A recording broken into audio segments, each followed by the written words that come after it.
more you talk, the harder I want to hit you.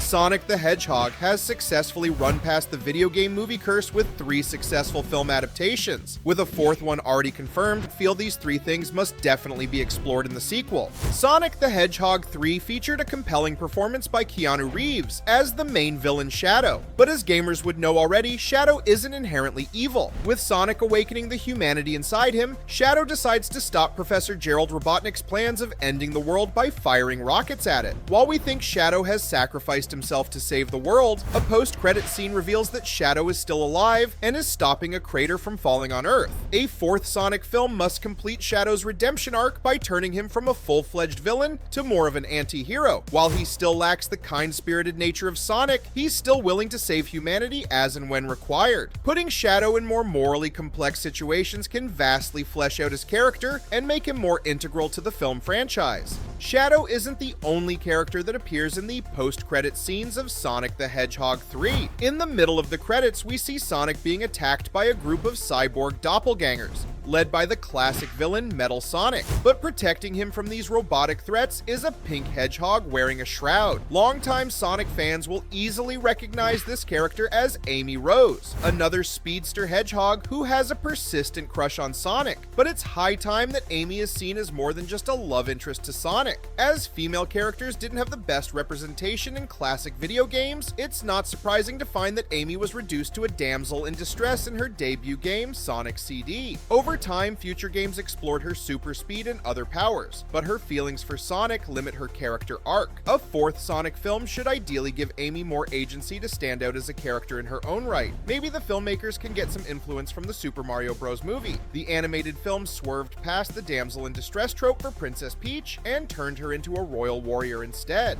A major reason behind the popularity of the Sonic films has been Jim Carrey, who delivers an entertainingly over-the-top performance as Sonic's arch-nemesis, Dr. Robotnik. In the 3rd movie, Carrey returned in a double role, also playing the evil scientist's father, Professor Robotnik. But with 3 movies, it's high time for the franchise to tap into other actors to play other villains. Metal Sonic's appearance in the 3rd movie's mid-credit scene seems reassuring in this regard, as the series can finally go for a villain who's not directly connected to Robotnik. With the box office success and critical acclaim of the Sonic film trilogy so far, hopes will be high for the 4th film, but aspects like a new villain and the development of new characters can help the sequel stand out even further.